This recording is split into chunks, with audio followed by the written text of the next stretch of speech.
सहाफत के 40 साल का सफर, सियासत की जंग सहाफत में। सियासत बखैर में देखिए, पूरी दुनिया की सियासत सियासत का खमीर क्या, जानिए सियासत बखैर में एहसान नाज के साथ।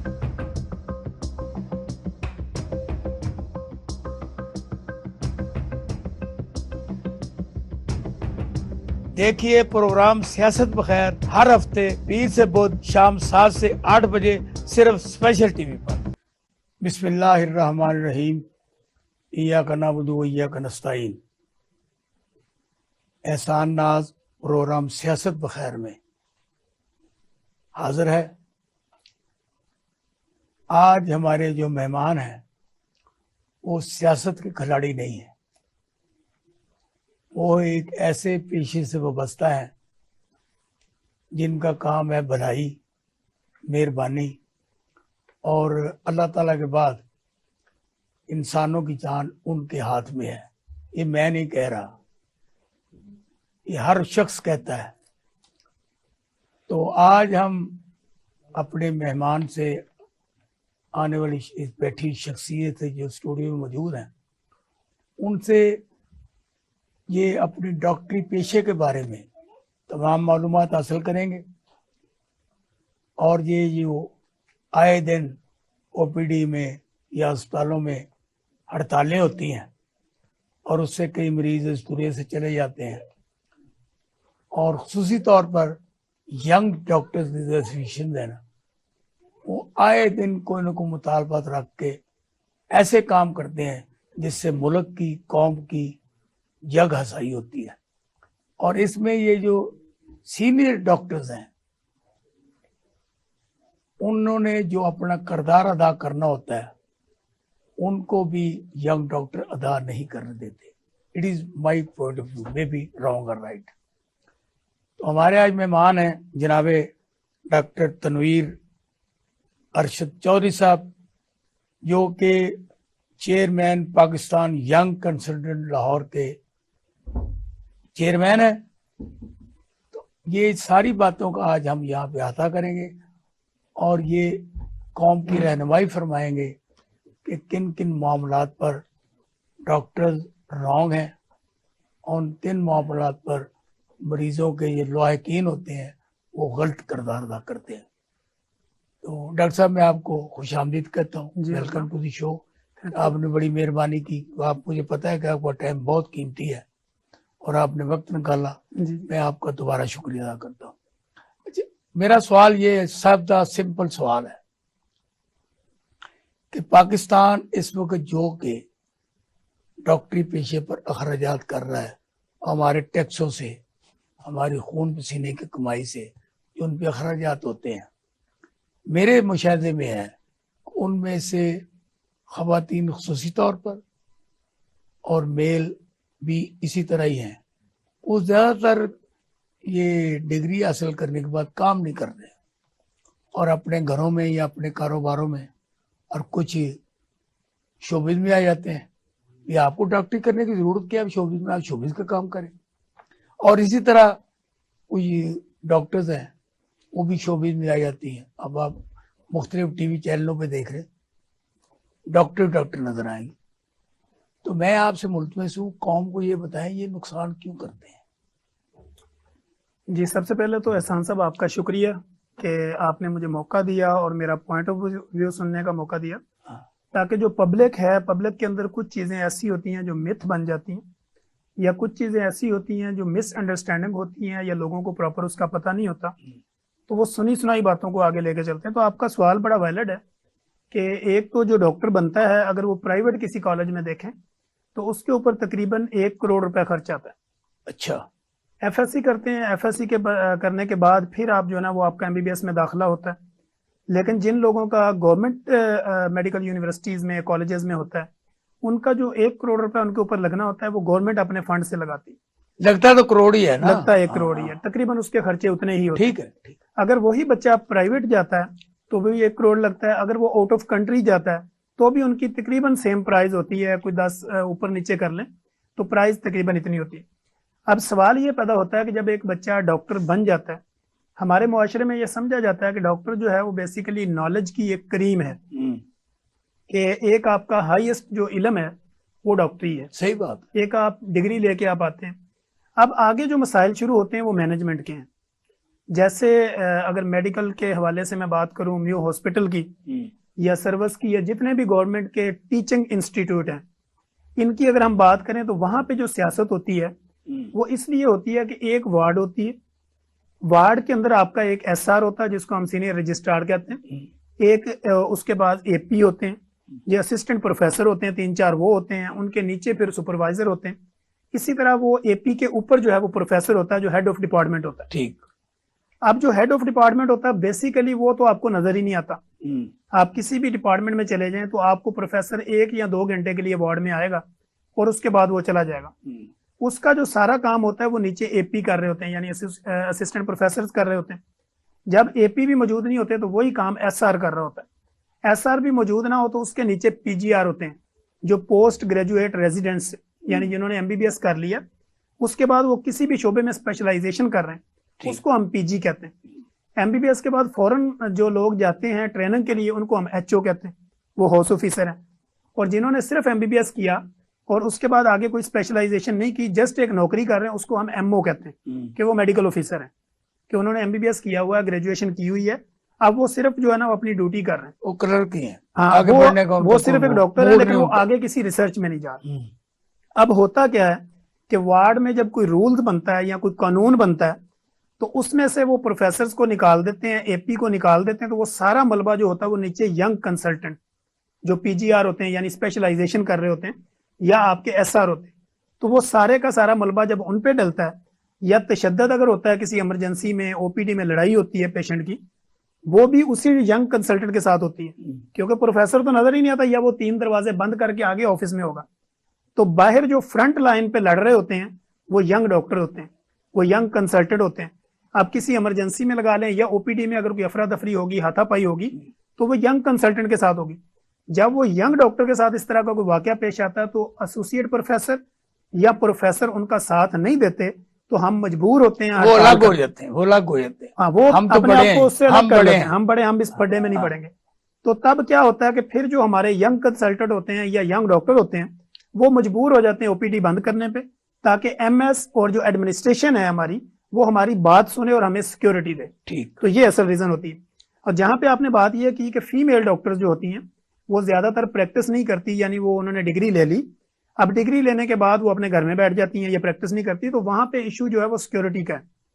और सिक्योरिटी के अलावा अगर हम देखें तो एक हाई तालीम लेने के बाद आप यहाँ पे एक सवाल है, जब बच्चा ग्रो कर रहा होता है ना, तो मैंने 70% पेरेंट्स को देखा है कि बच्ची है इसको डॉक्टर बनाना है, बच्चा है इसको डॉक्टर बनाना है। कभी किसी ने कहा हमने पुलिस में भर्ती कराना है, कभी किसी ने कहा हम फलाने, सब डॉक्टर की बात कर। और साथ ही होता है कि ये आम पेशा है, ये खिदमत का पेशा है। लेकिन जब वो फिर ये पढ़ लिख के सारी डिग्री हासिल करके घर बैठ जाती है, तो इसलिए मैंने ये क्वेश्चन किया आपको कि इसका हल क्या है। हल इसका यह है कि एक तो जब भी हम किसी बीइंग का फीमेल जब किसी भी जगह पे जॉब कर रही होती हैं या किसी भी जगह काम कर रहे होते हैं, क्योंकि मैंने दुनिया में कुछ 37 कंट्रीज विजिट की हैं जो तालीम के सिलसिले में, तो मैं करंटली चूंकि जो मेरा एमडी इंटरनल मेडिसिन है वो मिचिगन स्टेट यूनिवर्सिटी यूएसए से मैंने किया, यानी आपने अपनी उम्र से ज्यादा तजर्बा हासिल किया, कुछ साल 6-6 महीने डिफरेंट, क्योंकि WHO का मैं मेंबर हूँ। अच्छा। वर्ल्ड हेल्थ ऑर्गेनाइजेशन आपको डिफरेंट रिसर्च प्रोग्राम देती है। अच्छा। और उसमें आपको डिफरेंट कंट्रीज में घूमना पड़ता है ताकि आपको आइडिया होता है कि लोगों की आइडियोलॉजी क्या है और लोगों के मसाइल क्या है नीचे। तो फीमेल डॉक्टर बेसिकली जो ज्यादातर, एक तो ये भी होता है कि अगर डॉक्टर नॉन डॉक्टर की शादी हो जाती तो वहां पे भी कई मसाइल होते हैं कि वो बच्चों को संभाले या वो ड्यूटी करे, या उनकी ड्यूटी इतनी दूर लग जाती है कि अकेले ट्रेवल करके वहां जाना उनके लिए मसला होता है। और दूसरी चीज ये भी होती है, मेरे इल्म में है वो तो ये है कि अगर मियाँ बीवी है ना तो उनको एक स्टेशन पर रखा जाता है। हाँ, एक स्टेशन पे नहीं रखा जाता, ऐसा नहीं, ऐसा नहीं है, क्योंकि आप पीपीएससी के थ्रू जब आपकी अपॉइंटमेंट होती है हाँ, तो आपने पहले 3 साल जो होते हैं वो प्राइमरी और सेकेंडरी में गुजारने होते हैं, जिसमें आपके BHU जो होते हैं, जो छोटे हॉस्पिटल या THQ लेवल पे होता है, तो अब आपका अगर जो हस्बैंड है जिससे आपकी शादी हुई है वो अगर स्पेशलिस्ट है तो वो टीचिंग हॉस्पिटल में जाएगा, और बीवी जिसने फ्रेश एमबीबीएस किया या अभी वो ग्रेजुएशन आगे पोस्ट ग्रेजुएशन कर रही है तो उसको तो बीएचयू मिलेगा या टीएचक्यू मिलेगा या डीएचक्यू मिलेगा, डिस्ट्रिक्ट हेडक्वार्टर मिलेगा, तहसील हेडक्वार्टर मिलेगा, या बेसिक हेल्थ यूनिट मिलेगा जो गाँवों में, देहातों में या छोटे कस्बों में होगा। अब वहां से उसके लिए हमारे पास, चूंकि मैं लीड कर रहा हूँ पाकिस्तान यंग कंसल्टेंट को, तो बेशुमार ऐसे केसेस डेली बेसिस पे हमारे पास आते हैं कि सर मैं लाहौर से शेखुपुरा या मुरीद के या उससे भी आगे मेरी ड्यूटी लग गई है, अब मैंने सुबह 8 बजे पहुंचना और बायोमेट्रिक सिस्टम है, अब मैं 5 बजे उठूंगी तो मैं 8 बजे अपने स्टेशन पे पहुंचूंगी, तो हमें कहीं ना कहीं कोई नजदीक स्टेशन मिल जाए।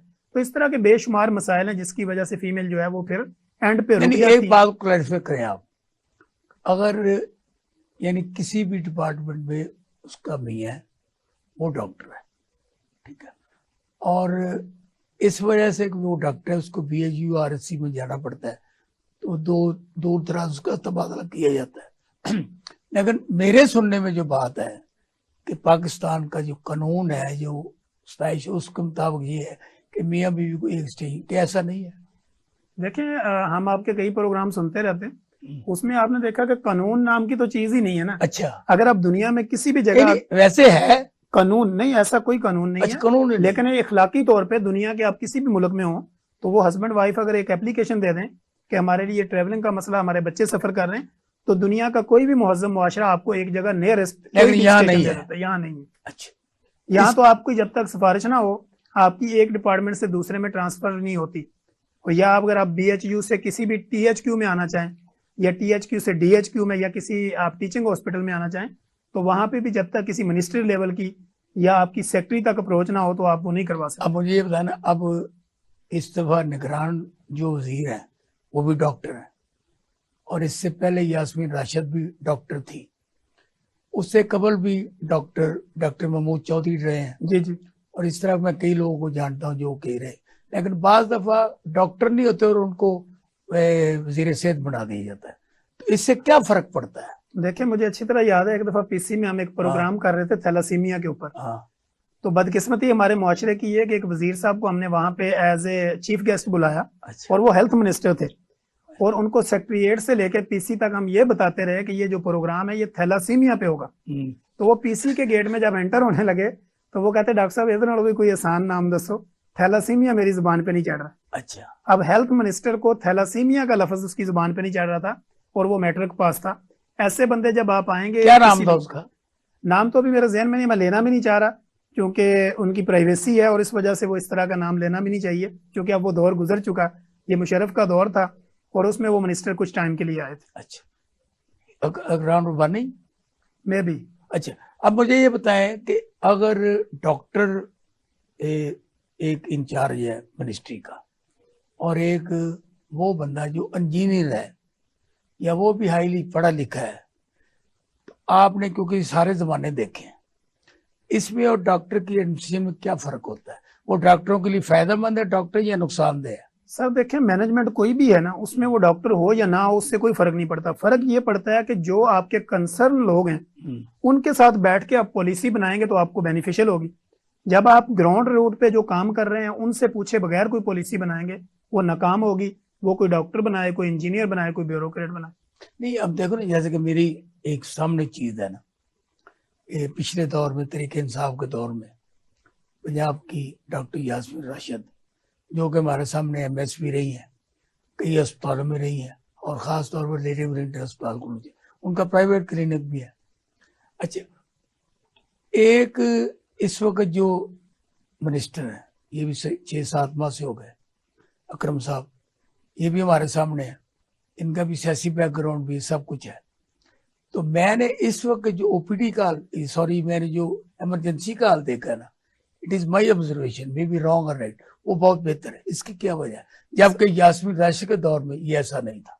सर इमरजेंसी का तो आजकल बेसिकली रीजन एक जो मल्टीपल रीजन है, क्योंकि हम प्राइवेट प्रैक्टिस करते हैं और जितने भी प्राइवेट प्रैक्टिशनर हैं उनकी हम डेली बेसिस पे डिफरेंट बड़े बड़े होटल्स में हम उनके नॉलेज को अपडेट करने के लिए बड़े बड़े प्रोग्राम भी करते हैं, ताकि जो आपका ग्राउंड रूट का डॉक्टर है उसको दुनिया के जो तरीका इलाज है उसका पता होना चाहिए। आजकल जो इमरजेंसियों में रश है उसकी सबसे बड़ी वजह जो है वो फाइनेंशियल, जो लोगों की एक्टिविटी डाउन हुई है, कारोबार नहीं है लोगों के पास, प्राइवेट वो डॉक्टर की फीस अफोर्ड नहीं कर पाते, तो वो फिर कोशिश करते हैं कि हल्का फुल्का पेन किलर या कोई भी अगर डायरिया है या कोई हल्की फुल्की बीमारी है तो इमरजेंसी में जाकर टीका लगवाएं और अपना टाइम गुजार लें, वो फ्री ऑफ कॉस्ट है। अगर आप इसी को थोड़ा सा आप पीछे ले जाएं, जैसे आपने कहा कि पीटीआई की गवर्नमेंट थी तो वहां पे आपने देखा डॉलर भी नीचे था, बाकी सारी चीजें भी सस्ती थी बतौर आज के दौर के, तो लोग अफोर्ड करते थे कि बजाय लाइन में लगने के हम किसी भी प्राइवेट डॉक्टर के पास जाएं, 200-400 फीस दें और हम अपना इलाज आसान से करवा लें। अब इमरजेंसियों में इसलिए जाते हैं उनके पास देने के लिए पैसे नहीं है। अब अगर किसी ने एक डॉक्टर के पास जाना है और वो 3-4 किलोमीटर का सफर है और वो आपको पता है कि 300 रुपये लीटर पेट्रोल बाइक में डलवाएगा, पूरी फैमिली को लोड करेगा, रास्ते में बच्चा उससे कुछ मांगेगा, वो चीजें खरीदनी पड़ेंगी, तो वो 500 या 1000 रुपये डॉक्टर की फीस देगा, तो वो बेहतर समझता कि यार नियरेस्ट किसी भी इमरजेंसी में जाएं और हल्का फुल्का ट्रीटमेंट करवा लें। जब वहां से उसको सुकून नहीं मिलता तो फिर मजबूरी उसको प्राइवेट डॉक्टर को। साहब मुझे ये बताएं कि महकमा सेहत को जो बजट दिया जाता है ये एफिशिएंट है? महकमा सेहत का बजट तो ना होने के बराबर है, क्योंकि आप दिफा का बजट देखें और दिफा का बजट पूरे मुल्क के बजट के वो 100 गुना तकरीबन ज्यादा है। ठीक है। आप देखें हेल्थ जो कि हर इंसान की जरूरत है, आजकल आप देखें शुगर है, ब्लड प्रेशर है, मोटापा है, जोड़ों की दर्दें हैं, या मैदा डिस्टर्ब है, या हेपेटाइटिस है, या एड्स है, ये पूरी दुनिया में बीमारियां बहुत ज्यादा हैं। बनिस्बत अगर पाकिस्तान में देखें तो पाकिस्तान में तो बहुत ही ज्यादा है। इसी तरह अगर आप मोटापा देखें, ओबीस देखें, मेरा जहां तक ये ख्याल है कि सेहत को ठीक करने के लिए और बड़े जितने भी हॉस्पिटल हैं इसमें रश कम करने के लिए और लोगों को एक अच्छा ट्रीटमेंट देने के लिए आपको लोकल लेवल पे जितने हॉस्पिटल हैं उनको अपग्रेड करना चाहिए, वहां पे सिस्टम अच्छा होना चाहिए। ये ना हो कि वहां पे बैठा हुआ डॉक्टर सिर्फ एक ही काम करे, कैनूल और ला जाओ, कि जो भी वहां पे जाए उनके पास सहूलत ही नहीं है, ना एक्सरे है, ना उनके पास एमआरआई का कोई सिस्टम है, वो सिर्फ पर्ची पे लिखते हैं कि इसको लाहौर ले जाए। अब वो हॉस्पिटल आपने खोले क्यों जबकि वहां पे सहूलत ही नहीं है। अगर वहां पे एक डॉक्टर आपने एमओ रखा हुआ है, मेडिकल ऑफिसर है, अब वहां पे आपके पास आर्थोपेडिक का बंदा नहीं है, आपके पास जो है वो डर्मा का बंदा नहीं है, गायनी का प्रॉपर यूनिट नहीं है, बजट की कमी की वजह से और मिसमैनेज। अच्छा, कि अगर आप इसको मैनेजमेंट सही कर दें, आपका बीएचयू अपडेट हो, आपका टीएचक्यू अपडेट हो, आपका डिस्ट्रिक्ट हेडक्वार्टर अपडेट हो, तो आपको बड़े हॉस्पिटल में रश कम मिलेगा और इलाज अच्छा होगा। मेरे एक मुशाहिदे की बात है, यानी ये मुझसे भी वाकया हुआ है, ये एक लखोटा यूनियन काउंसिल है, वहां पर एक डिस्पेंसरी है, ये छोटा हॉस्पिटल है, तो वो यानी आम जो शहर वहां के रहने में उनसे वो मेडिसिन ले लेते हैं, उनसे वो पैसे ले लेते हैं, यानी उस अस्पताल को बेहतर बनाने के लिए।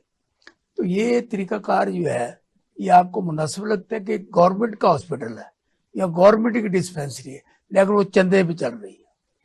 अच्छा, होता यह है कि जब भी आप देखें किसी मोहल्ले में, किसी गली में, किसी कस्बे में, किसी छोटे शहर में अगर कोई डिस्पेंसरी है गवर्नमेंट की और वहां पे आपने देखा कि जब सहूलतें नहीं होती, जैसे डायलिसिस मशीनें हैं, गवर्नमेंट वाले अगर 2 मशीनें लगाते हैं, वहां पे लोड 100 बंदे का है, तो वहां पे कोई भी मुखैर बंदा जो है वो अपनी जेब से कहता है कि बजाय लोगों को तंग करने के, बिल्डिंग तो बनी हुई है, क्यों ना हो कि मैं इस बिल्डिंग के अंदर 2-4 मशीनें लगवा दूं, वो सदका जारिया भी हो जाए, लोगों का फायदा भी हो जाए। मेरे ख्याल में जितनी भी डिस्पेंसरीज हैं वो गवर्नमेंट की हों या कोई भी सोशल वेलफेयर ऑर्गेनाइजेशन उसको चला रही है या कोई ट्रस्ट चला रहा है, मेरे ख्याल में गवर्नमेंट को चाहिए कि उन सब के ऊपर हाथ रखे और उनको काम करने दे फ्री एंड फेयर। जब वो काम करते हैं तो अल्टीमेटली फायदा जो है वो नीचे वाले लोगों को होता है। जैसे नजला, जुकाम, बुखार है, अगर ये डिस्पेंसरी के ऊपर सारी चीजें मौजूद हों तो उसको किसी इमरजेंसी में जाने की जरूरत नहीं पड़ेगी। जब वो वहां पे एक सहूलत नहीं होती तो लोग इमरजेंसी में आते हैं और उनके इमरजेंसी में आने से नुकसान क्या होता है कि जो जेन्युइन मरीज होता है वो पीछे रह जाता है और जो नॉन जेन्युइन होता है वो ट्रीट हो जाता है। अच्छा, ये जैसे कि सीटी स्कैन और ये एमआरआई, इसके लिए टाइम ही नहीं मिलता और लोग परेशान हाल फिरते हैं। कुछ लोग हमें भी अप्रोच करते हैं कि ये हमें टाइम ले दे या हमें पैसे फ्री करा दे। इसका कोई गवर्नमेंट हल निकाल सकती है आपके ज़हन में? जी बिल्कुल निकाल सकती है। और मैंने ये देखा है कि बड़े बड़े हॉस्पिटल में ये मशीनें खराब पड़ी होती हैं। मैंने वो जैसे आपको कहा कि मिसमैनेज भी है और फंडिंग का भी इशू है।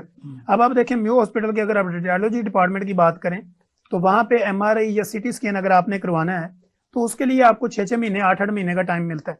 अगर हम सिफारिश भी करें, बतौर पाकिस्तान यंग कंसल्टेंट प्रेसिडेंट मैं भी सिफारिश करूं तो हमें भी 1 महीने का टाइम देते हैं कि डॉक्टर साहब 8 महीने था, आपकी वजह से 1 महीने होगा। अब मरीज को जरूरत आ जाए तो वो जो है वो 1 महीने बाद या 8 महीने बाद वो क्या करेगा। अब प्राइवेट पे चूंकि मैनेजमेंट अच्छी होती है, उन्होंने पैसा लेना होता है और उनका जो फंड ज्यादा होता है, तो इस वजह से आप प्राइवेट किसी भी वक्त जाएं। कितनी फीसेज हैं प्राइवेट में और प्राइवेट में देखें, प्राइवेट में 10,000 से शुरू होती हैं, 30,000 तक हैं। वो डिफरेंट जो है वो लैब्स हैं, डिफरेंट जो डिपार्टमेंट्स हैं, MRI की और ये MRI स्कैन की। सिटी स्कैन तो सस्ता होता है, वो तो 1500, 2000, 1000 रुपए में भी हो जाता है। अच्छा। वो डिफरेंट ट्रस्ट भी उसको कर रहे हैं। लेकिन MRI चूंकि एक महंगा ट्रीटमेंट होता है, उसमें फिल्में ज्यादा लगती हैं और प्रॉपर आपका पूरा डिटेल आती है। जैसे एक्सरे का एक है तो MRI की आपको 5-4 वो फिल्में निकालनी पड़ती, फिर उसकी CD बनती है। तो वो इसलिए वो थोड़ा सा कॉम्प्लिकेशंस भी होती हैं उसमें। लेकिन मैंने जैसे आपको बताया कि नॉन जेन्युइन और जेन्युइन पेशेंट में भी हमें फर्क करना है। जो जरूरतमंद है उसको पहले नंबर दें, जिसकी अभी आपको लगता है कि इतनी खास जरूरत नहीं है। मसलन किसी के लो बैक पेन में दर्द निकला है तो उसको किसी आम डॉक्टर ने लिख दिया कि सिटी स्कैन कराएं। सिटी स्कैन के लिए रिकमेंड है कि उसको न्यूरो वाला डॉक्टर लिखे, न्यूरो फिजिशियन या सर्जन लिखे, या उसको आर्थोपेडिक फिजिशियन या सर्जन लिखे। एक GP जो है ना वो नहीं लिख सकता कि आप MRI करवाएं। डॉक्टर साहब मुझे ये बताएं कि ये अस्पतालों की हालतेदार है और उसमें डेली यहाँ लड़ाई झगड़े फड्डे, अब तो अस्पतालों में बड़ी बड़ी सिक्योरिटी है, पहले नहीं होती थी। जी जी बिल्कुल। लेकिन अब हर जगह पे पूरा एक विंग बना दिया उन्होंने सिक्योरिटी का। MS साहब जाते हैं तो 10 सिक्योरिटी गार्ड होते हैं। ऐसे जा रहा है कि ये भी जेल का जेलर जा रहा है, मैंने देखा ऐसे ही। अच्छा, ये रिवाज खत्म होना चाहिए या इसको और बढ़ना चाहिए? सर ये तो होना ही नहीं चाहिए। ये डॉक्टर क्या है, डॉक्टर किसी तो भी मसीहा है, मसीहा अगर गनमैन लेके चलेगा तो क्या बात रहे। डॉक्टर हो या कोई भी, क्योंकि बेसिकली अनसिक्योर अपने आप को फील लोग इसलिए करते हैं क्योंकि वो इंसाफ नहीं कर पाते। अगर वो लोगों को देखें, अब वहां पे आया हुआ मरीज जो पाकिस्तान के किसी कोने से पहुंचा हुआ है, किसी बड़े हॉस्पिटल में आया और उसका ट्रीटमेंट वो करवा रहा है और उसको वहां पे सहूलत नहीं मिलेगी या उसकी कोई बात नहीं सुनेगा, तो वो कोशिश करेगा MS हो, DMS हो या AMS हो, उसको नजर आए या वहां तक उसकी रसाई नहीं होती। तो जब ये निकलते हैं अपने लाओ लश्कर के साथ, इनको ये डर होता है कि कोई मरीज हमारे गले ना पड़ जाए।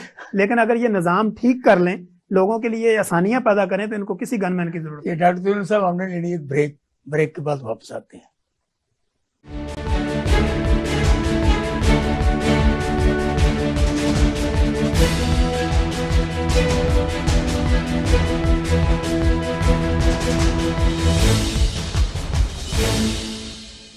Welcome back. डॉक्टर तमीम साहब से हमारी बातें जारी हैं और उन्होंने बड़े बड़ी चीज़ों से इंकशाफ किया है। मैं उनसे अब ये पूछूंगा कि आप ये बताएं कि जिन बीमारी को आप इलाज करते हैं, आप इस पर इतनी तवज्जो दे रहे हैं जिसको अवामुन्नास तो सुन नहीं रही, मैं भी उसमें शामिल हूँ कि आपके लेक्चर भी सुनता हूँ, प्रोग्राम भी सुनता हूँ। इससे बड़ी बड़ी मामलात जो है वो इंसानों के हल होने की मुझे नजर आते हैं। तो जरा खुद आप ये बताएं, स्पेशली जो इलाज आजकल कर रहे हैं और उसकी आप मोटिवेशन कर रहे हैं, जो मर्दाना इलाज है, उस बारे में क्या आप लोग क्या अवेयरनेस देना चाहते हैं? क्या लोग अवेयर नहीं इससे? जी एहसान साहब, आपने बेसिकली जिस टॉपिक का नाम लिया है, अगर मैं इसको ओपनली, चूंकि आज मुझे मौका मिला है एक चैनल के थ्रू, शर्माना अगर मैं इसको ओपनली खोल दूं, क्योंकि जो कि मेरा इल्म भी मुझे इजाजत देता है और शरई तौर पे भी मेरे लिए ये लाजिम है और लोगों का फायदा होगा ना, कि लोगों का फायदा है कि बेसिकली मैं जब अपने प्राइवेट प्रैक्टिस करता हूँ तो लाहौर में मेरी कुछ 4-5 जगह प्राइवेट सिटिंग है और एक गवर्नमेंट जॉब है। अब जितनी भी सिटिंग हम करते हैं तो वहां पे तकरीबन 400 प्लस जो OPD में करता हूँ, यानी रोजाना बेस पे हम 400 से ऊपर मरीज देखते हैं। उसमें से अगर मैं औसत एवरेज निकालूं तो 100 मरीज ऐसा होता है जिसको मर्दाना कमजोरी है या उसको सेक्स अवेयरनेस नहीं है। जब मैं सेक्स अवेयरनेस के ऊपर मैंने पहला वीलॉग किया तो हमारे एक प्रोफेसर साहब की मुझे कॉल आई। उन्होंने कहा कि पहले आबादी कौन सी कम है जो आप सेक्स एजुकेशन देना शुरू हो गए। इसी तरह एक मुफ्ती साहब हैं, उनकी मुझे कॉल आई कि जो टॉपिक आपने डॉक्टर साहब शुरू किया है, अल्लाह आपको अजर दे, पर इसकी अशद जरूरत है। होता क्या है कि सेक्स एजुकेशन बेसिकली लोग यहाँ पे ये समझते हैं कि कॉल तो मैं भी करना चाहता था जी मिलने मिलाने के नाम को लोग सेक्स समझते हैं। लोग ये समझते हैं जोर आजमाई, पंजा आजमाई, टाइमिंग लगाना या अपने पार्टनर्स के साथ प्रॉपरली एक इंटरकोर्स करना, इसको सेक्स समझते हैं। मेरा असल में उनको सेक्स एजुकेशन देने का पर्पज या मकसद ये है कि सेक्स जो है ना बेसिकली एक रिलैक्सेशन का नाम है। अगर मैं यहाँ पे हमारे जो फेमस एंकर हैं, अगर मैं इनके साथ यहाँ पे बैठे हुए, अगर मैं इनके साथ इस तरह की गुफ्तगू करूं, इस तरह का इनके साथ वे ऑफ टॉकिंग रखूं, सॉफ्ट कॉर्नर रखूं, प्यार से बात करूं, ये मेरे साथ रिलैक्स हो जाएं, या ये इनको ये लगे कि मैं इस बंदे के साथ अपने आप को कंफर्ट जोन में फील करूं, तो मेरे नजदीक ये भी सेक्स एजुकेशन है। सेक्स एजुकेशन में बेसिकली आपका पार्टनर मेल हो या फीमेल हो, दोनों में एक तो आपकी अंडरस्टैंडिंग होना जरूरी है, फिर आपका एक पेज पे होना जरूरी है। जैसे कि घरों में हमने देखा कि अफरा तफरी है, लड़ाई है और बच्चे हैं, फिर आपकी प्राइवेसी नहीं है, या ज्वाइंट फैमिली सिस्टम है, तो वहां पे आपकी इरेक्शन भी कम होती है, जिसको हम ईडी कहते हैं, यानी इरेक्टाइल डिस्फंक्शन। आपको शहवत कम आती है, आपके जो मर्दाना मसाइल होते हैं। उससे फिर होता क्या है कि जब आपकी प्रेगनेंसी नहीं होती, शादी के बाद बच्चे नहीं होते, तो फिर आपके घरों में लड़ाइयाँ शुरू हो जाती हैं। सास ससुर जो है ना वो प्रेशराइज करते हैं, इसी तरह जो बच्ची की वालदा वो भी परेशान होती है, जो बच्चे के वालदान वो भी परेशान होते हैं।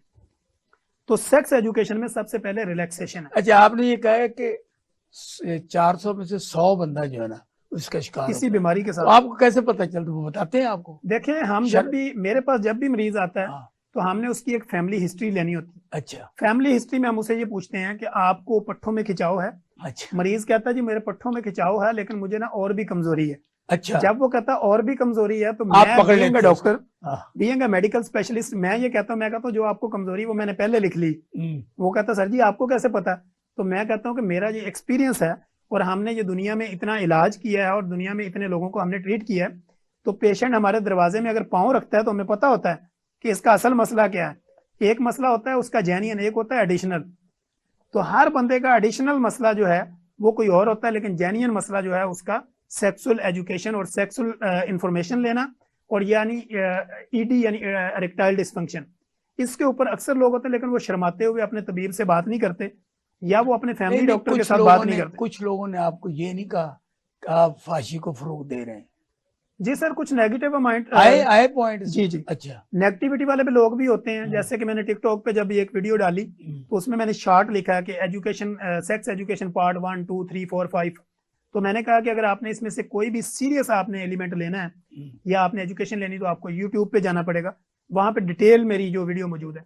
तो कुछ लोगों ने वहां पे कमेंट किया कि आप फांसी बुला रहे हैं, इसकी कोई जरूरत नहीं है, आजकल इंटरनेशनल मीडिया पे हर चीज अवेलेबल है। तो मैंने उनके ये कहा कि बीइंग अ प्रोफेशनल मैं लोगों को ये बताना चाह रहा हूँ, ताकि लोगों में मर्दाना बांझपन और जनाना बांझपन को खत्म किया जाए। मेरा ये पर्पज है। जनाना बांझपन भी होता है? जाहिर बात है, जब आपको बच्चा नहीं हो रहा, आप प्रेग्नेंट नहीं हो रहे, तो आप बांझपन में है ना। उसमें अठारह की बीमारी है, आपके एग टूट रहे हैं, अच्छा, हार्मोनल। इसमें आप कोई इस्लामी असूलों को भी बयान करते हैं? जी, इस्लामी उसूलों को इसलिए बयान करते हैं क्योंकि इस्लाम ने तो जब आप निकाह में आ गए या आप रिलेशन में बंध गए, तो अब इस्लाम कहता है कि मेल फीमेल एक दूसरे के हकूक का मुकम्मल तहफ़्फ़ुज़ करें। उस हकूक में सबसे पहला हकूक सेक्स है, क्योंकि अगर वो नहीं होगा तो आपका मुआशरा कैसे चलेगा, आपकी औलाद आगे कैसे बढ़ेगी, उम्मत का साइज कैसे बढ़ाएंगे। बड़े बड़े इश्तिहार, बड़े बड़े दीवारें लिखी होती, बड़े बड़े टीवी पे इश्तिहार चलते हैं इसी मौजू पे, जैसे कि आप बात कर रहे हैं, क्या इनमें भी कोई हकीकत होती है देसी मेडिसिन में? सर ये ज्यादातर जो है ना वो शोबदाबाजी होती है। हाँ, ये शोबदाबाजी होती है। आप आवाम को अवेयर करें कि ये किस तरह से होता है। हमने इसीलिए सेक्स एजुकेशन शुरू की थी कि सेक्स एजुकेशन में मेडिसिन का रोल बहुत कम होता है। अच्छा, इसमें हम लोगों को ये कहते हैं कि अगर आप ओबीज हैं, मोटापा है, ब्लड प्रेशर है, शुगर है, या सीकेडी है यानी क्रोनिक किडनी डिजीज है, सीएलडी है यानी क्रोनिक लिवर डिजीज है, या इसके अलावा आप डिप्रेशन का शिकार हैं, जब तक आप अपने इन मसाइल को हल नहीं करेंगे, आपकी शहवत, आपकी मर्दाना कमजोरी, आपके स्पर्म का काम होना, ये सब का सब ट्रीटमेंट नहीं हो सकता। अब दीवारों पे चूंकि शॉर्टकट लिखा होता है कि 2 गोलियां जो है ना मर्दाना ताकत पूरी उम्र, अब वो बेसिकली शोबदाबाजी होती है। ऐसे सादा लोग इंसान जिनको इल्म नहीं है, जो इतने पढ़े लिखे नहीं है, हमारे मुल्क में तो पढ़े लिखे जाहिल भी बहुत हैं कि जिनको हम जितना मर्जी समझा लें, लेकिन उसके बाद वो कुश्ता खा के अपने गुर्दे खराब करके हमारे पास पहुंचते हैं। लेकिन जब भी आप किसी क्वालिफाइड डॉक्टर के पास, यानी क्वालिफाइड गायनाकोलॉजिस्ट हो, यूरोलॉजिस्ट हो, निफ्रोलॉजिस्ट हो, या मेडिकल स्पेशलिस्ट हो जो इस फील्ड का माहिर हो, उसके पास जाके अपना मसला बताएंगे तो वो आपको उसका हल बताएगा। अब हल के साथ ये होता है कि अगर आप इरेक्टाइल डिस्फंक्शन है, यानी आपको शहवत आ ही नहीं रही, अब हमने उस शहवत को ठीक करने के लिए, आपकी मर्दाना ताकत को बढ़ाने के लिए वक्ती तौर पे हम स्टार्ट लेते हैं एक छोटी मेडिसिन से, यानी उसकी स्मॉल डोज से। फिर हम आपका असल मसला पकड़ते हैं, यानी आपको डिप्रेशन से निकालते हैं, आपका मोटापा खत्म करते हैं। असल मसाइल दाएं बाएं के होते हैं जिसकी वजह से आप डिप्रेस होते हैं। डिप्रेस की वजह से आप मुझे ये बताएं कि पाकिस्तान की बात ये 25 करोड़, कितने डॉक्टर हैं इनको देखने के लिए? सर हमारे पास जो रजिस्टर्ड डॉक्टरों की तादाद है वो तकरीबन 2,54,000 है। ओनली 2,54,000 जो पाकिस्तान पाकिस्तान जी। अच्छा, जो Pakistan medical and dental council के पास रजिस्टर्ड डाटा है कि जो डॉक्टरों के जिनको उन्होंने लाइसेंस जारी किए हुए हैं वो पाकिस्तान में 2,50,400 हैं। अभी इसके अलावा हर साल जो है वो 6,000 डॉक्टर। कितने लोग हुए एक डॉक्टर पे? सर अगर आप डिवाइड करें तो ये तो पूरा ही नहीं आ सकता एक डॉक्टर, उसके ऊपर हजारों का लोड पड़ता है, बल्कि लाखों का लोड। एक डॉक्टर के ऊपर लाखों का लोड पड़ेगा, लेकिन वो कर ही नहीं सकता। एक डॉक्टर ज्यादा से ज्यादा अगर वो रिलैक्स मूड में होकर देखे तो वो 50, 100, 60 मरीज दे सकता है। आप 400 देखते हैं, वो बमा मजबूरी है। हाँ। क्योंकि डिफरेंट पॉइंट्स हैं, एक पॉइंट पे बैठ के अगर मैं 400 देखूं मैं खुद पागल हो जाऊं। तो डिफरेंट पॉइंट्स पे जाके हम डिवाइड करके टोटल कैलकुलेशन करते हैं तो 400 बने। डॉक्टर साहब ये जो प्राइवेट डॉक्टर बन रहे हैं, बड़ी बड़ी यूनिवर्सिटियां, इसका कोई फायदा है या नुकसान है? सर डॉक्टर बनाने की हद तक तो ठीक है, लेकिन मेरिट को वायलेट करना या पैसा बनाना जो है ना, ये ज्यादती है। अब मेरे पास बेशुमार, अभी मेरी गाड़ी में 4-5 CV डॉक्टर्स के पड़े होते हैं जो डेली बेसिस पे ये कहते हैं कि हमें कोई ना कोई जॉब चाहिए। अब उन्होंने MBBS कर लिया, आगे उनके पास स्टेमिना नहीं है बैठने का, प्राइवेट प्रैक्टिस को डेवलप करने का। अब अगर वो गवर्नमेंट जॉब में जाते हैं तो वहां उनको 1,20,000 या 10,000 सैलरी मिलती है, जिसको हम MO कहते हैं, एक मेडिकल ऑफिसर को। अब अगर आप ये लगाएं कि वो डेली का अगर ट्रेवल करे आज के दौर में तो 2-3 हज़ार का पेट्रोल चाहिए उसको गाड़ी के लिए, तो वो मकरूज होगा, वो अपना निज़ाम नहीं चला सकता एक गवर्नमेंट की सैलरी में। तो जब वो प्राइवेट सेटअप पे बैठता है, अब प्राइवेट प्रैक्टिस को चमकाने के लिए या प्राइवेट प्रैक्टिस को बनाने के लिए आपको 6 महीने साल चाहिए होता है। जब ये डॉक्टर वहां पे प्रॉपर सिंसेयर नहीं होते या अपनी सिटिंग पे बैठते नहीं है तो इनकी प्राइवेट प्रैक्टिस नहीं चलती। फिर ये मजबूर होते हैं छोटी छोटी डिस्पेंसरियों पे 10, 20, 30 हज़ार पे जॉब करने के लिए। ये जाली डॉक्टर जो है, इनका ना कभी हुकूमत ने हल किया है और ना कभी आपके एसोसिएशन ने। सर इसका हल इसलिए नहीं हो सकता क्योंकि आप देखें कि दूर दराज के इलाके में मसलन कोई गांव है, गोठ है, या कोई आपका कस्बा है या छोटा शहर है जहाँ पे एक डॉक्टर की रसाई नहीं है, लोगों के पास कन्वेंस नहीं है आने जाने के लिए। अब वहां पे जो जाली डॉक्टर यानी कि जो क्वाइक होता है, वो जब वहां बैठ के अपनी प्रैक्टिस चला रहा था तो लोग ये समझते हैं कि 50 या 100 रुपये में हमें यहाँ पे इलाज भी मिल रहा है, ट्रैवल भी नहीं करना पड़ रहा और 24 घंटे ये बंदा हमारे इलाके में मौजूद है। अब अगर यहाँ से हम सफर करके किसी MBBS के पास जाएं, वहां पे हम ट्रीटमेंट करवाएं, रात को किसी मेडिसिन का रिएक्शन हो जाए, वो MBBS ना मेरी कॉल उठाएगा ना मुझे 24 घंटे अवेल होगा। तो लिहाजा हम इसको नहीं छोड़ सकते। अब जब हमारी टीमें जाती हैं ऐसे बंदों को बंद करने के लिए तो वो मुतलका जो इलाका होता है वो उसके लिए हिफाजती शीट बन जाता है। वो कहता है जी हम नहीं जाने देंगे, पहले यहाँ पे MBBS का अरेंज करें फिर इसको बंद करें। अगर आप इसको बंद करेंगे तो हम कहाँ से इलाज करवाएं। उनका ये पॉइंट बिल्कुल वैलिड है। जब गवर्नमेंट उनको ये सहूलत प्रोवाइड नहीं करेगी तो वही इलाका जहाँ पे आप क्वाइक को सील करने जा रहे हैं वो इलाका उसकी सिक्योरिटी में आ जाता है। जाली डॉक्टर काउंसलर बन जाते हैं, MPA बन, इसी शोहरत की वजह से, इसी शोहरत ये डॉक्टर है और उनको कोई पूछने वाला नहीं होती आप डॉक्टर क्यों लिखते हैं। सर वो ऐसा करते हैं, वो फिर डॉक्टर अपने नाम के साथ अल मशहूर लिख लेते हैं। नहीं सीधा डॉक्टर लिखते हैं। लेकिन अगर वो सीधा लिखते हैं कानूनन जुर्म है। इसमें तो कानून हमारा कहता है कि सजा है कि अगर वो उसके पास कोई ऐसा सिस्टम नहीं है और वो अपने आप को डॉक्टर जाहिर कर रहा है तो ये उसके लिए सीधी सीधी सजा। लेकिन चूंकि बात वहीं पे है कि जब तक आपके मुल्क में रूल ऑफ लॉ नहीं होगा तो कोई डिपार्टमेंट आपका ठीक नहीं हो सकता। अच्छा डॉक्टर साहब मुझे ये बताएं कि आपको इस डॉक्टरी पेशे में कुछ सीरियस परेशानी भी हुई कभी जिंदगी में? जी सर बिल्कुल होता है, क्योंकि डॉक्टर जो है ना वो ऑलवेज स्ट्रेस में होता है, क्योंकि हम अपने पेशेंट के साथ इतने लॉयल होते हैं, क्योंकि पूरी पूरी फैमिलीज हमारे साथ अटैच होती हैं, उनके बच्चे बड़े हो जाते हैं, फिर वो पूरी पूरी फैमिली हमारे साथ कनेक्टिविटी में होती हैं। तो हमें ये बाज़ दफ़ा इस तरह के मसाइल होते हैं कि कोई हमने इंजेक्ट किया, रिएक्शन हो गया। अब उस रिएक्शन को तो हमने रोकना, हम जानते हैं, हमें पता है कैसे रोकना, लेकिन चूंकि फैमिली नहीं जान रही होती तो बाज़ दफ़ा गर्मा गर्मी भी हो जाती है। लोग थ्रेट भी करते हैं कि हम आपको फायर मार देंगे, आप यहाँ से निकल के दिखाएं, ये है वो। आपके साथ को मेरे साथ जाती तौर पे 2-3 दफ़ा इस तरह हुआ कि लोगों ने ये कहा कि भाई हमारा जो पेशेंट है उसको रिएक्शन हो गया था, जबकि वो रिएक्शन हमने रिवर्स भी किया तो उन्होंने कहा जी हम आपको गोली मार देंगे। लेकिन वही मरीज जब ठीक हुआ तो वही पेशेंट ने आके क्लिनिक पे हमारे जो एक्सक्यूज भी किया कि डॉक्टर साहब नहीं, गलती में गर्मा गर्मी होगी। तो लिहाजा अगर इस तरह का कोई मसला हो जाए, कोई भी डॉक्टर जो है वो क्वालिफाइड डॉक्टर वो कभी भी नहीं चाहता कि किसी की जान जाए। तो लिहाजा हमारी आवाम को भी चाहिए कि वो उनके साथ कोऑपरेट करें और उनको काम करने का डॉक्टर साहब ये इलाज करवाना बहुत महंगा हो गया, मेडिसिन बहुत महंगी होगी, इसका आपके ज़हन में कोई इलाज है, कोई सजेशन है कि गवर्नमेंट क्या करे या अवामुन्नास को क्या तरीकाकार इख्तियार करना चाहिए? जी सर, सबसे पहले तो ये है कि एहसान साहब, जैसे कि आपके बड़े प्रोग्राम में देखता हूँ, आप चूँकि फेमस हैं और करंट इशू पे बात करते हैं, हमेशा आप देखते हैं कि पब्लिक की डिमांड क्या है और उसके मुताबिक आप शोज ये डॉक्टरी का मेरा पहला इंटरव्यू आज, इससे पहले जी जी, सियासी मैंने आपके सारे देखे हैं, क्योंकि वो हाँ। करंट सिचुएशन आप देखते हैं, महंगाई उसके ऊपर या सियासत के ऊपर आप करते हैं।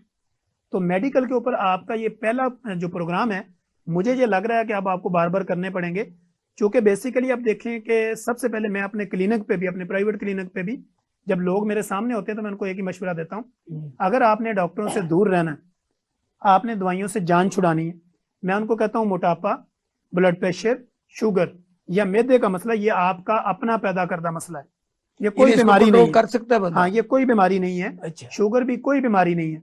हम उनको ये कहते हैं कि एक खाने से दूसरे के दरमियान कम से कम 8 घंटे का गैप डालें या इंटरमीडिएट फास्टिंग करें, यानी 12 घंटे का गैप डालें और अपने ग्राउंड आबाद करें जो आपके घर के पास ग्राउंड है। ठीक। अब लोग आते हैं हमारे पास कि हमारे पास कोई पार्क नहीं है, कोई सहूलत नहीं है, तो हम उनको ये कहते हैं कि आप जोगर पहने और कम से कम अपनी जो स्टेयर्स हैं, आपकी सीढ़ियां हैं घर की, कम से कम आप घड़ी का टाइम देखें 45 मिनट, अप्स एंड डाउन जाएं। अच्छा। 45 मिनट रेगुलर करें तो आपकी वो भी वॉक है। अगर आपके पास ऐसा कुछ भी नहीं है तो अब मैंने एक नया ट्रेंड निकाला है। डॉक्टर साहब, ये जो बात आपने की नहीं स्टेयर वाली, ये तो बड़ा नुस्खा दे दिया आपने लोगों। जी जी, बिल्कुल ऐसे ही। So many people talking about this, यार कितने वाक। हाँ, जगह नहीं है।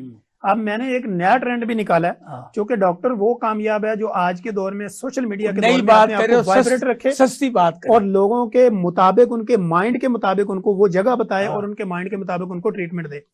तो मेरे पास बहुत ज्यादा फीमेल आती हैं जो मोटी होती हैं, उनके पीसीओएस के मसाइल होते हैं, यानी बच्चा नहीं हो रहा, यानी उनके यूट्रस में एग नहीं बन रहे, या उनके पीसीओडीज हैं, यानी उनके पॉलीसिस्टिक ओवरीज हैं। तो वो आती हैं, वो कहती गायनाकोलॉजिस्ट की दवाइयां खा खा थक गई हूँ, मेरा मसला हल नहीं हो रहा। वो कहते हैं वजन कम करें, वजन कम करें, तो कैसे करूं? मैं उनको ये कहता हूं कि देखें, जब आपने बच्चों को स्कूल भेज दिया, आप फ्री होगी, आप लूज ड्रेस पहने, अपने कमरे में एक चटाई बिछाएं और फुल हाई लेवल पे अपना म्यूजिक लगाएं और डांस करें पौना घंटा आप डांस करें, आपका वेट कम हो जाएगा। वो कहती हैं ये तो बड़ा अच्छा तरीका है, ना पार्क जाना पड़े, ना आपको। खवातीन इस डांस को पसंद करती हैं बेशुमार। वो कहती हैं जी अब क्या करें, हल तो करना। हम कहते हैं बस सिर्फ आप मूवमेंट करें, आपको नहीं डांस आता ना करें। तौर पे जो आप बात कर रहे हैं ये गलत है। हाँ, बिल्कुल ठीक है, लेकिन अगर कोई भी म्यूजिकल प्रोग्राम आप लगा लें जिसकी ट्यून पे डांस के अलावा भी तो सर, डांस के अलावा 5 वक्त की नमाज पढ़ें, सजदा लंबा करें। लेकिन वो मैं आपको कह रहा हूँ कि कामयाब डॉक्टर वो है जो अपने सामने बैठे हुए पेशेंट को साइकोलॉजिकल ट्रीटमेंट दे, उसकी नफ्सियात को पकड़े। यानी आप नफ्सियात को पकड़ के उसको डांस कहते हैं कि भाई ये करें, बिल्कुल ऐसे ही है। हम ये देखते हैं कि ये फैमिली ब्रॉड माइंडेड है। इसको अगर हम नमाज का कहेंगे, उन्होंने कहा जी नमाज तो 2 मिनट में खत्म हो जाती है, उसके बाद फिर वक्फा है। अच्छा। तो डांस कम से कम 45 मिनट बगैर वक्फे के करें तो आपको फायदा होगा। इसी तरह आप स्टेयर्स के ऊपर चढ़ें, इसी तरह अपने रूम में चटाई के ऊपर लेट के लेग की मूवमेंट करें, अपने हाथों की मूवमेंट करें, गर्दन की मूवमेंट करें।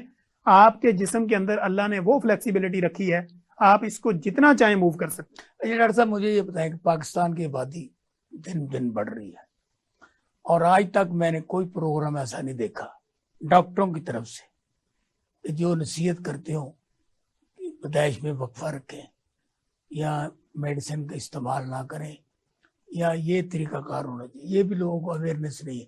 और गरीबों के यहाँ बच्चे ज्यादा होते हैं, इसकी क्या वजूहत है? एहसान साहब, आपका ये जो सवाल है ये मेरे दिल को लगा, क्योंकि मेरे जहन से ये पॉइंट बिल्कुल मिस हो गया था। एक तो आप ये देखें कि बच्चे कम ही अच्छे, ये हम हमेशा कहते हैं, लेकिन अगर आप देखें एक माँ को देखें, मैं अगर अपनी बेटी को देखूं, बहन को देखूं, तो बीइंग एक डॉक्टर होने के अलावा आपका जो एक सोशल रिलेशन होता है उसको भी देखें, तो एक माँ जो है वो अगर हर साल बच्चा पैदा करेगी तो उसकी अपनी हालत क्या होगी। यहाँ पे तो कम उम्री की शादियां जो कि 18-19 साल में बच्ची की अपनी हड्डियां मजबूत हो रही होती हैं और वो 2 बच्चे उठा के मेरे क्लिनिक पे आती हैं, वो कहती हैं कि जी इसको देखें ये कमजोर बहुत है। तो मैं उनको ये कहता हूँ कि जो आपके अंदर होगा वही बाहर आना है, आपके अंदर खुद कुछ नहीं है तो इनके पास क्या होगा। तो कम से कम 20-22 साल की उम्र में इस्लाम तो कहता है कि बच्ची जब बालिग हो जाए ठीक है, लेकिन चूंकि मुआशरे में महंगाई है, बेरोजगारी है, मुआशी हालत ठीक ना होने की वजह से लोगों को प्रॉपर खुराक नहीं मिलती, मेरे पास वो सब्जियां फ्रूट नहीं ले रहे। 28 साल की उम्र में शादी जी, अगर वो अलाउ नहीं है। जी बिल्कुल ऐसे ही है। अगर वो पाकिस्तान में 18 साल है जी, ये गलत है बिल्कुल। कम माँ बाप को भी चाहिए कि कम से कम बच्ची को मैच्योर होने दे, फिर उसकी शादी करें और बच्चों को गाइड करें।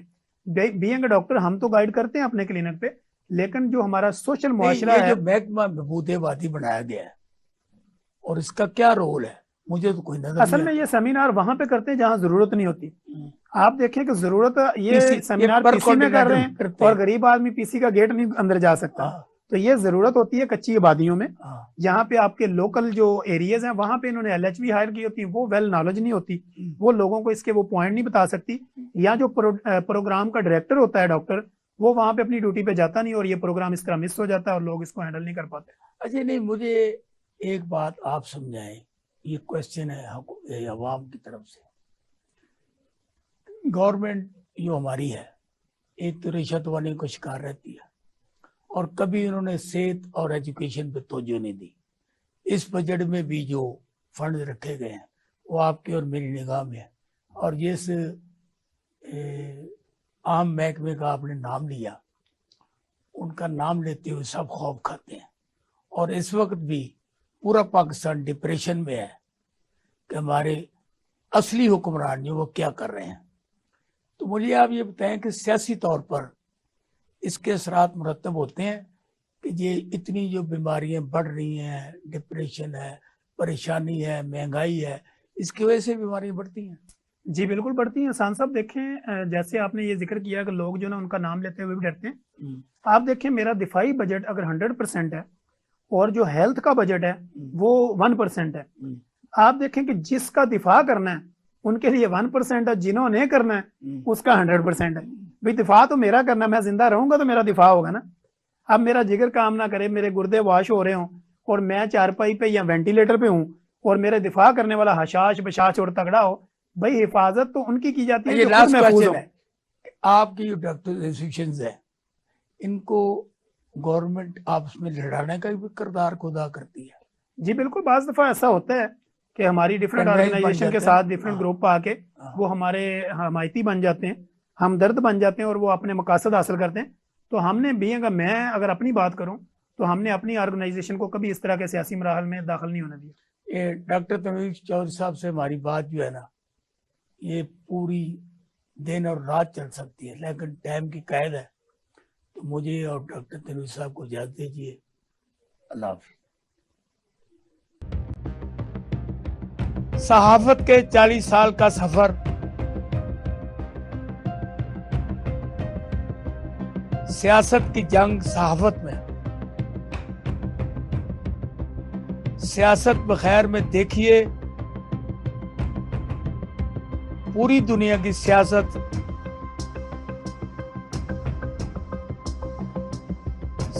का खमीर क्या,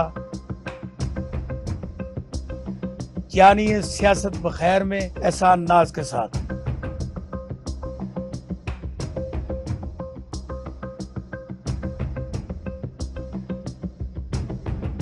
देखिए प्रोग्राम सियासत बखैर हर हफ्ते 20 से बुध शाम 7 से 8 बजे सिर्फ स्पेशल टीवी।